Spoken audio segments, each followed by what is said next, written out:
Good morning and welcome back to our discussion, rather our first lesson on the modern age. We have seven lessons on the modern age, three lessons on modern novelists, and two on modern poets, and one on modern drama. So let's straight away start. Very quickly, we go over the historical background, the spread of education, especially after the Education Act of 1902. Then, with the spread of education, a plethora of books were also published because of the high demand from the reading public. And literature has now assumed a social purpose. The purpose of literature now is social for social reforms, social changes. Novel, perhaps for the first time, become the predominant genre of literature, and the drama, which has been in a dormant state, has suddenly found a new life in the 20th century. Now, experiments in new literary form. That's one of the important things about modern literature. And maybe after many years, for the first time, perhaps poetry has lost its significance. Okay.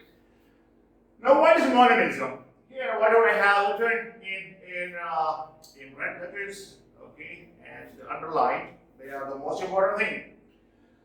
A radical break with the past. That is first thing. A radical break with the past, not only in themes but also in style. And it was a period of experimentation, trying new forms of expression, new style. Okay, and modern poetry is quite opposed to the Victorian attitude and Victorian values. Okay, and some movements, literary movements, did find their origin in this period. And I have just mentioned them here: Dadaism, stream of consciousness, surrealism, magic realism, Fauvism, futurism, cubism, vorticism. You may wonder, so what are these things? Don't worry, I am uploading a separate handout explaining these literary movements. Okay, don't worry. So I shall not spend time in explaining these terms just now. Okay, 1920s is actually known as high modernism or high modernist period. Now let's go to the major novelists. Henry James, American. Okay, but just a year before his death, he became a naturalized British citizen. So I have included him with the British novelist. He began his career by contributing to Howell's Atlantic Monthly magazine. Please remember the name. And in 1915, he became naturalized citizen of Great Britain. He wrote novels, short stories, critical essays, etc. Now, his first novel, Roderick Hudson, it deals with the values, the culture of young America with those of old European civilization. Okay. Washington Square, another important novel to reckon with. This is about a father, Dr. Sloper, and his daughter, Catherine Sloper. Here, the father is so possessive because Catherine lost her mother when she was very young. I think during her birth, mother lost her life, and the father, Dr. Sloper, has now brought her up, and he is very possessive. He doesn't give her enough autonomy or freedom, or even in choice of her partner. So when the novel ends, you find Catherine leading a lonely life, in stage life. Okay. The portrait of a lady is about a beautiful spirited American, Isabel Archer, who is brought to Europe by her wealthy and Truchett. Wealthy and Truchett. Now, she turns down a couple of eligible suitors for her hand, and finally she gets entangled with Gilbert Osmond, who finally turns out to be a sham, okay, a hypocrite. And this is a very poignant story. The novel is about Isabel's love and her betrayal. Okay. What Maisie knew is a beautifully told and deeply moving study of a child's mind. That's it. If you want me to read a summary. The Wings of the Dove. This is perhaps one of the most important novels of Henry James. Now, here the issues of selfishness, greed, and conspiracy, love, and betrayal, all these themes find place. And here, Millie Thiel, proper nouns can be pronounced differently, but we have to approximate to their pronunciation. So it is Millie Thiel. Is symbolically the dove. Now, the dove has a lot of qualities like its gentleness, it is very, very affectionate, and it is very cute. And here, Millie Thiel is very magnanimous, very generous, very kind, but she is taken advantage of by the people around. So the title, The Wings of the Dove. Okay, you can now go through this notes there. The Ambassadors, another very, very, very important novel of Henry James. In fact, The Wings of the Dove and The Ambassadors are considered his best. Here, what happens is Lambert Stretherd and Sarah Pocock. Okay, they come to Americans. They come to Europe, to Paris, to redeem. Sarah Pocock's brother, Mr. Chad, C-H-A-D. And why? Because they believe that Mr. Chad is leading a very immoral life in Paris. So they just want to take him away to America. So American culture here is viewed and seen something superior or modern than say European culture. So here ambassadors are not only two individuals who come to rescue Sarah Pocock's brother, but also they are representatives of perhaps American culture, ambassadors of superior values. Okay, you can read the summary at least. The Golden Ball, it's again another very, very important novel.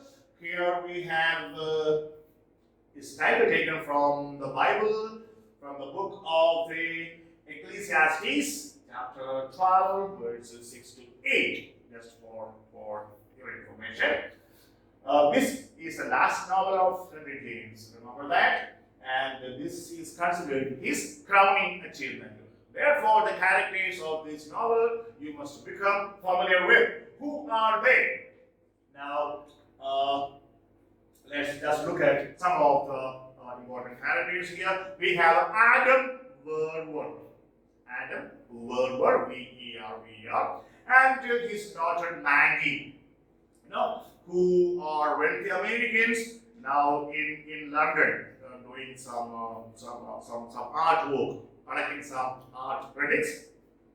And Maggie has a long time childhood friend, Charlotte Stand, S-T-A-N-D, Charlotte Stand.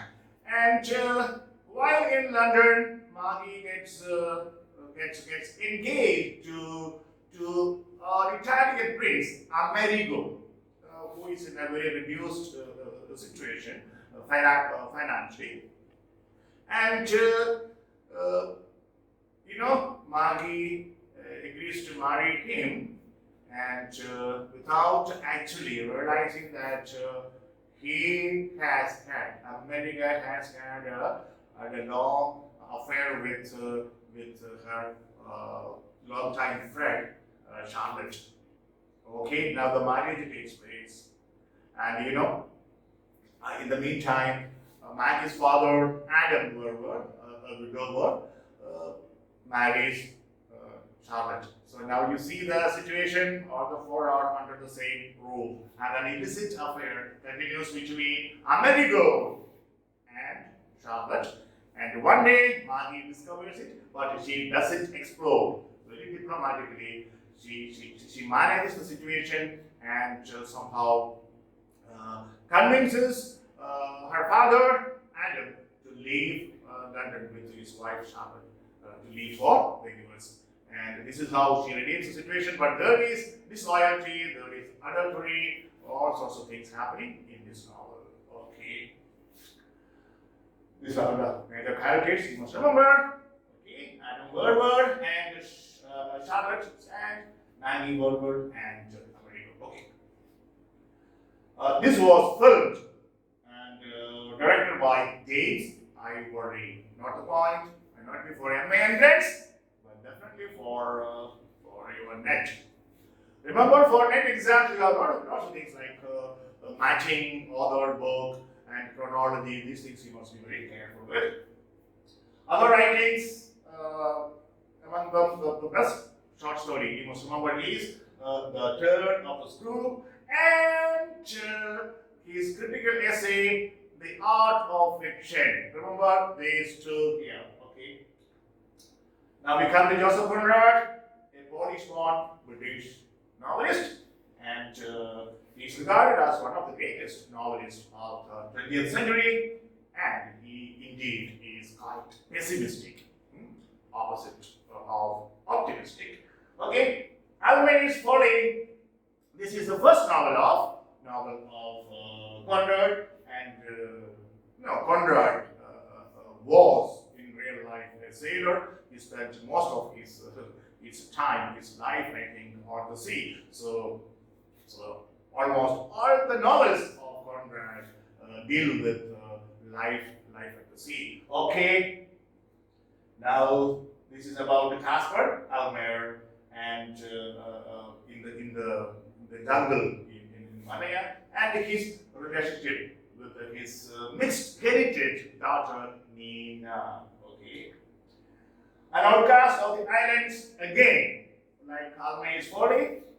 This is again a foolish and blindly superficial character meeting the tragic consequences of his own failings. Okay. The Nigger of Narcissus. This is based on his Conrad's own experiences while serving in the merchant navy. Narcissus is the name of a ship, and the story revolves around James Wade, a dying black sailor. Remember the name of the protagonist. And again, Donkin is one of the best of Conrad's many elegantly, vividly drawn villains. So these two names you must remember. Okay, with regard to this novel. Okay, this is a study of evolving relationships, among different people on board in very extreme and difficult and challenging situations. Okay. Heart of Darkness, this is a novella. It's one of the beautiful novels of Conrad. It explores the evils of colonialism, imperialism, and the central character is Mr. Kurtz. We can't forget his name. It is about the corruption that Mr. Kurtz is subjected to, of course, willingly, voluntarily, on the Congo, and how he dominates the natives, and how he exploits the natives, and how finally he meets with a tragic end. Please read the summary. Lord Jim again is the theme of the novel has the theme of the loss of personal honor because he leaves the ship when it sinks and then he's guilt-ridden and finally he does some penance later in his life. So it is one of the best of Conrad studies of men whose strength fails in a moment of crisis. Okay, this is the theme, loss of personal honor, and how people sometimes fail to do what they are supposed to do in their various positions in life. Typhoon, again, a novella like The Heart of Darkness, and it was serialized in Pall Mall magazine from January to March 1992, and in September of the same year it was published in book form. It's about Captain Tom McWhirr, okay, and who sails the SS Nanshan, a British-built steamer, and that it's attacked by a typhoon, and how he manages to survive this deadly, devastating typhoon. That is the story. Okay, you can read that, and it is his indomitable will in the face of a superior natural force. Okay, that draws our admiration and appreciation. Nostromo again combines several of Conrad's recurring themes like the harmful effect of imperialism, colonialism, then the influence of wealth on human beings, and the wicked, the nefarious results of individuals acting without restraints of inner moral conscience, moral code. These are some of the themes. It is considered by many critics as his best work. Okay, Nostromo. The Secret Agent is about a spy named Mr. Angel Murdoch. Remember his name from the examination point of view. Under Western Eyes is Conrad's response to Dostoevsky's novel Crime and Punishment. And Conrad was reputed to have detested Dostoevsky. Oh my God, I don't know why. I love him. Anyway, Victory is a tale of rescue and adventure and a perceptive study of complex relationship and of the power of love. Yeah, love has power, I'm sure. This is more about the main character is Axel Heist. Okay. The Shadow Line, a Confession, is a short novel in which the suggestion of the supernatural is seen. Okay. The Mirror of the Sea, Memoirs and Impressions. It is a series of essays based on his experience at the sea. Now, the name of the narrator in many of Conrad's novels is Marlowe. Don't forget his name, Marlowe. You find him in many of his novels. We come to H.G. Wells, the father of science fiction, underline. Important from examination point of view. Produced just under 100 books, my God. We look at the few. The Time Machine, it explores the concept of time travel. That's all. If you want to know more about it, please go ahead and read. The Island of Dr. Moreau. Say after a shipwreck, Edward Printing, finds himself on an island, and there he meets Dr. Moreau, who is engaged in a kind of immoral experiment. Okay, which like something like human cloning, etc. So that's the story. The Invisible Man. This is a masterpiece of science fiction. It's a very fascinating story of Griffin, a scientist who creates a serum to render himself invisible. Good. Like we find in Dr. Jekyll and Mr. Hyde, where transformation takes place, and his descent into madness and the final tragic end. That is the story of the invisible man. War of the Worlds, this is the most notable work written by H.G. Wells. It sees Victorian Britain invaded by beings from another planet, that is Mars. Okay, War of the Worlds. The first man in the moon here, businessman narrator Mr. Bedford and scientist Mr. Caver. They, after some effort, managed to find a kind of vehicle which could take them to the moon, and they reach there and they find there are some creatures known as Selenites, and what happens in the story, Mr. Bedford returns, but Mr. Caver, because being imprisoned by the creatures there, stays out in the moon, and when the novel ends, we don't hear anything from Mr.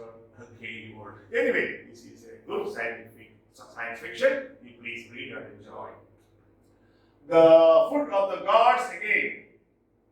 Some scientists actually give birth to an uncontrollable element that turns usually tiny animals like chickens, insects, and birds into gigantic monsters. Oh my God! Then what will happen? Read and find out. The sleeper awakes. Oh, someone with sleeping disorder falls asleep and wakes up after 2 centuries. Interesting. And then he finds what he finds. He finds he is the richest man in the world, and his money is being used by the ruling class to subjugate the rest of the human race. This is again another science fiction. The World Set Free. It examines a future world peace that is attained through a violent and bloody revolution. Now, here the moral question is: can we use often violence and bloodshed, even if the final end is bringing peace? That is a moral question here raised. Men like gods. Now here in this novel, a group of people accidentally find themselves transported to a very different world, a kind of utopia. And here in this utopia, see, the working class have vanished and society is radically different, as well as being very advanced and living a happy life. But then their arrival upsets the natives, and they feel that their happy paradisical life has more or less come to an end. Okay. Some notable sociological novels of H.G. Wells, Kipps and Tono, Bunkley, Anne Veronica, The History of Mr. Polly, The New Machiavelli. Please just keep these names in your mind in case. All these novels give a very vivid picture of the contemporary social scene among the lower middle classes in England. Okay. Then some other novels of social problems are Marriage, The Passionate Friends. Another notable work of Wells is Experiment in Autobiography. Remember that? And we have come to the end of our first lesson on modern novels. Here is a quote from The Sound and the Fury by William Faulkner. We will see him later on. Through the fence, between the curling flower spaces, I could see them hitting. It is the first line of the novel, The Sound and the Fury. Okay, that's all for now. We will have 3 more lessons on the major novelists and their major novels. I would apologize because I have not been able to tell the stories of all these novels, and if I engage into that exercise, then there would not be any end to it. Okay, so you know who are the important writers of this period, and what are their greatest or most celebrated works. That's our purpose. And in your entrance exams and even in NET and JRF, they don't ask you themes or the summary or a critical evaluation or analysis of any test. They just ask you who and what, okay, and chronology and things like that. For example, I saw in the last NET exam, William Langland, Chaucer, Marlowe, and Thomas Kidd given and asked to organize them in the chronology of their birth. Come on, okay? Langland and Chaucer were contemporaries, but then who was born first? It was Langland, then Chaucer, then